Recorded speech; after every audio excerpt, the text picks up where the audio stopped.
یہودی رسول اکرم صلی اللہ علیہ وآلہ وسلم کے پاس اکثر سوالات لے کر آیا کرتے تاکہ وہ رسول اکرم صلی اللہ علیہ وآلہ وسلم کو لاجواب ثابت کریں اور اس کے ساتھ یہ ثابت کریں کہ ان کی نبوت کا دعویٰ جھوٹا ہے۔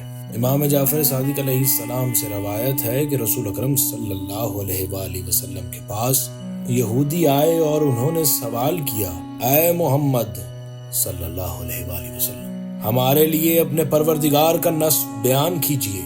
تو رسول اکرم صلی اللہ علیہ وآلہ وسلم نے 3 دن تک ان کا کوئی جواب نہ دیا۔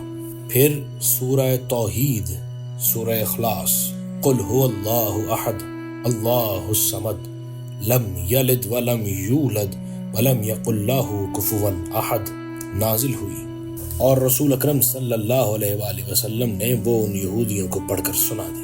سامعین گرامی قدر 3 دن یہودیوں کو جواب نہ دینے کی وجہ مفسرین نے کئی بیان کی ہیں۔ شاید رسول اکرم صلی اللہ علیہ وآلہ وسلم یہ چاہتے تھے کہ لوگ اس سوال کی طرف متوجہ ہو جائیں۔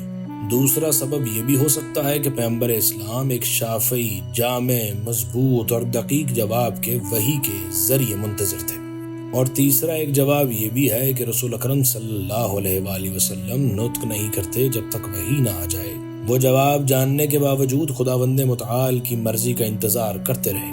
جناب ابن عباس سے روایت ہے کہ یہودیوں کا ایک گروہ پیغمبر اسلام کے پاس آیا اور کہا، اے محمد صلی اللہ علیہ وآلہ وسلم، میں آپ سے کچھ ضروری چیزوں کے بارے میں سوال کرنا چاہتا ہوں جو کافی عرصے سے میرے سینے میں مچل رہی ہیں۔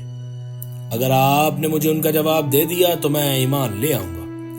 رسول اکرم صلی اللہ علیہ وآلہ وسلم نے فرمایا، اے ابا عمار، پوچھو جو کچھ پوچھنا چاہتے ہو۔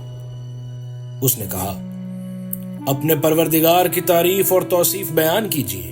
تو رسول اکرم صلی اللہ علیہ وآلہ وسلم نے ایک فصیح اور بلیغ خطبہ ارشاد فرمایا۔ آپ فرمانے لگے، بے شک پیدا کرنے والے کی توصیف بیان نہیں کی جا سکتی سوائے اس کے کہ جس کے ذریعے خود اس نے اپنی توصیف بیان کی ہے، اور کس طرح اس خدا کی توصیف بیان کی جا سکتی ہے کہ جس کی ذات والی صفات کو درک کرنے سے حواس عاجز ہیں، دماغ اس کی حقیقت تک پہنچنے سے ناکام، ذہن اس کی حد کو بیان کرنے اور آنکھیں اس کے احاطہ کرنے سے ناتواں ہیں، اور وہ توصیف کرنے والوں کی توصیف سے بلند و بالا ہے، وہ قریب ہو کر بھی دور ہے اور دور ہو کر بھی قریب ہے۔ اس کے لیے یہ نہیں کہا جائے گا کہ کیسا ہے، کیونکہ اس نے ہی تو کیفیت کو خلق کیا ہے، اور نہ ہی اس کے لیے یہ کہا جائے گا کہ کہاں ہے، کیونکہ مکان کو بھی اس نے خلق کیا ہے۔ وہ لفظ کیسا اور لفظ کہاں سے جدا ہے، وہ یکتا اور بے نیاز ہے، جیسا کہ اس نے اپنی توصیف بیان کی ہے۔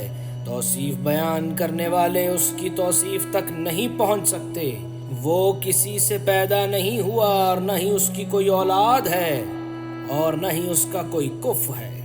تو وہ یہودی کہنے لگا، اے محمد، آپ نے سچ فرمایا، مجھ سے اپنے قول، وہ واحد و یکتا اور اس کا کوئی مثل نہیں ہے، اس کے بارے میں وضاحت فرمائیے۔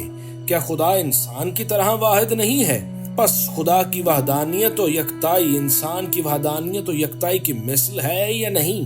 تو رسول اکرم صلی اللہ علیہ وآلہ وسلم نے فرمایا، خدا اپنی ذات میں یک و تنہا ہے، احدی المانی ہے، انسان ایک ہے مگر اپنی ذات میں مرکب ہے، چنانچہ انسان جسم، بدن اور روح سے مرکب ہے، پس خدا اور انسان میں مشابہت وجود اور مادیت کے لحاظ سے نہیں، صرف الفاظ اور ان کے معنی میں ہے، اس کے سوا ہرگز نہیں۔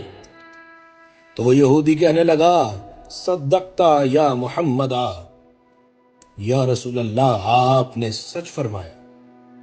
سامعین گرامی قدر، آپ لوگوں نے توجہ فرمائی کہ کس طرح رسول اکرم صلی اللہ علیہ وآلہ وسلم اپنے پروردگار کی توصیف بیان کیا کرتے تھے۔ ان کی اور 1,24,000 انبیاء کے مبعوث ہونے کی بڑی وجہ توحید کا پیغام انسانیت تک پہنچانا ہے۔ یہ توحید صرف زبانی نہیں بلکہ قلبی ہونی چاہیے۔ یہ توحید انسان کے ہر کام میں نظر آنی چاہیے۔ وہ خدا کے سوا کسی سے نہ ڈرے، نہ غربت کے خوف سے ڈرے، نہ کسی امیر آدمی سے ڈرے، نہ ہار جانے کے اور نہ موت کے خوف سے ڈرے۔ میری دعا ہے کہ اللہ ہمیں صحیح معنوں میں توحید شناس اور توحید پرست بننے کی توفیق عطا فرمائے۔ الہی آمین۔